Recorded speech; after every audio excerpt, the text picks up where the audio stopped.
Hey, I'm Brent Ehrler with Bass Pro Shops. Oh boy, look at that one. And I want to talk about fall fishing, fall power fishing on the Western region.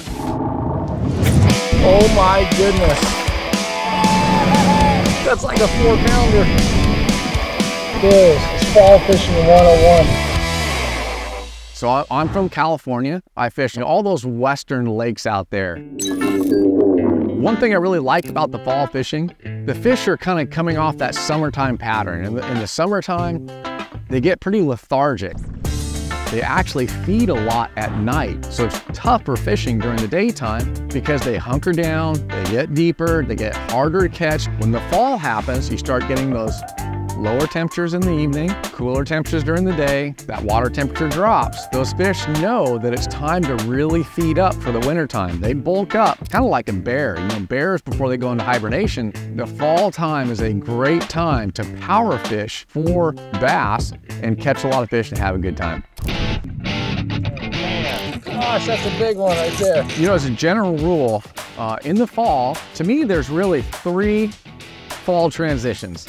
There's the summertime, when they immediately go into that first early fall transition, it's all about the topwater for me. The fish really like to key on shad kind of out in open water, out over deeper water. Typically what they do is in the summertime, they're staging deep. Well, the shad start to come to the surface, they start roaming around more. When that happens, the bass follow them. They get real pelagic, almost like a tuna. They just go out and follow the bait. Topwater is a big deal because you key on those fish because they're looking up. The shad are up, the fish are looking up. You can be throwing a topwater over 40, 50 feet of water to catch these fish. Early fall is same thing, topwater, but the fish get up and get bank related. If they're running shad along the bank, then for me, it's running that topwater and just covering shoreline. Keep the trolling motor on high, make long casts, and fish a bait really fast. That early fall is gonna be the Sammy 108 made by Lucky Craft.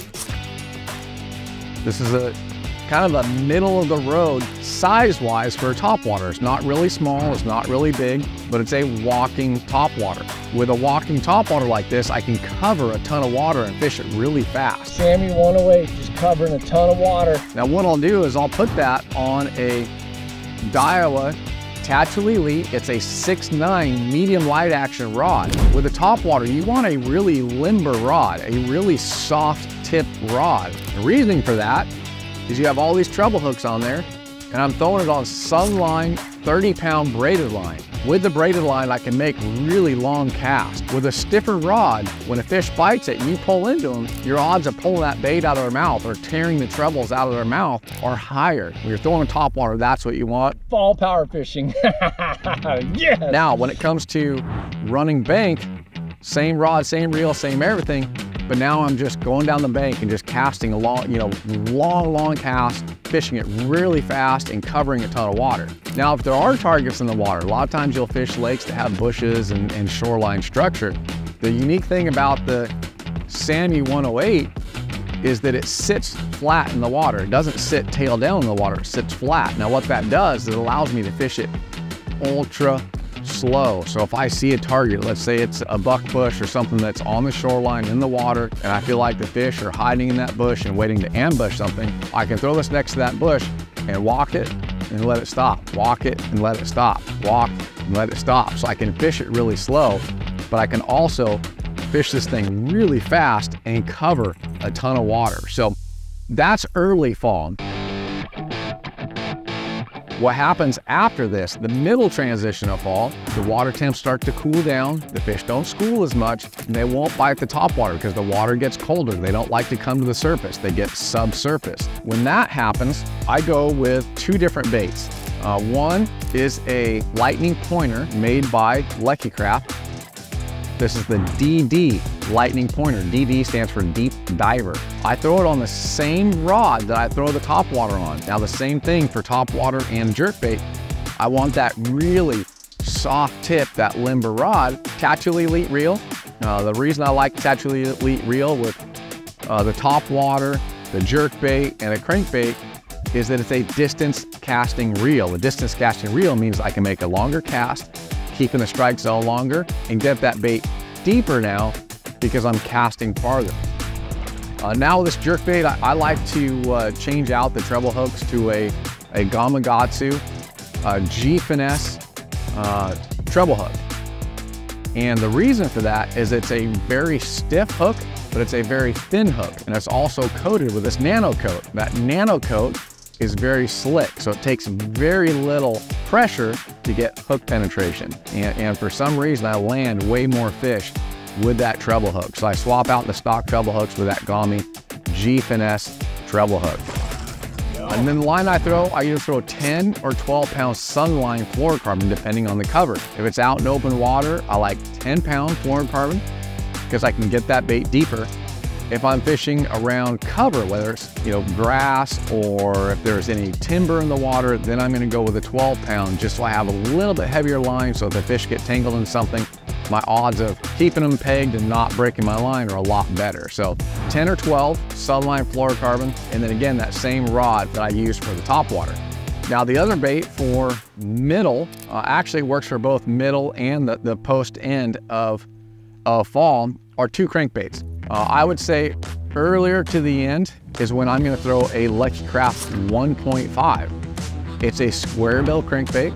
I throw this on a Tattoo Elite. This is a medium action 7.2 crankbait rod. This is a rod, it's a glass rod. I designed this rod for Daiwa specifically for this style of crankbait, that size, a 1.5 size crankbait. The line I throw is going to be anywhere between 12 and 16. Again, that goes to what kind of structure I'm around. If it's fairly open water, not a lot of bad tangles, I'm going to go with a 12 or 14. If I'm fishing around stumps, bushes, I'm going to go with a 14 or 16, or grass. Out west, we don't really have a lot of stumps. We're going to have more open water, rock, as well as some grass. So that means I'm going to throw a 12 or 14 pound on the 1.5. Now, what I really look for with this is a rock bank. That's by far my favorite time to fish, in the mid-fall to the back end of fall, early winter. That's when I'm going to throw around any kind of rock, because those shad get up and they get on the bank and they just travel the shoreline chasing shad. So you just cover water, wind it pretty fast. That's the one thing. I'm throwing a 6.3 gear ratio reel, but I like to wind it really fast. The key with this bait is getting it down to the bottom. It's only going to run about 5 feet. So I'm fishing in 2 to 5. But I always want this bait to be hitting the bottom. It's really hunting down there. It's hitting a rock and it's deflecting. And if it's going dead straight, they'll track it and just watch it go to one direction and then track right back in the center again. That's always when you get the bite. Shad eater right there. The 1.5 DD, basically the same crankbait, just a longer bill and gets deeper. This bait, I run out in that 6 to 12 foot zone, 2 to 5. With the 1.5, and then anything under 12 foot is when I'm going to run the 1.5 DD. This is going to be probably a little bit more in the late fall. Late fall, 1.5 DD, I'm going to look for rock. Again, I'm also going to look for deeper grass. If there's grass, that one of my home lakes is Lake Paris, and we have a lot of bushes in the water. I will throw this where the bushes top out in that 12 foot zone, meaning that it's going to be about 20 feet deep. And those trees from when the lake was down that are growing up, the tops of them are going to be in that 10 to 12 foot zone. So even though it's 20 feet deep, I'm going to throw a 12 foot bait, 10, 12 foot bait to get just to the tops of those trees. Same thing with the 1.5 shallow runner. I want this thing always hitting target. So if I'm fishing rock, I want this thing grinding in the rock. If I'm fishing over the tops of those trees, I want this hitting those tree tops. It's almost like fishing in grass, but those fish will suspend right on the tops of these trees, and that bait will get right to them.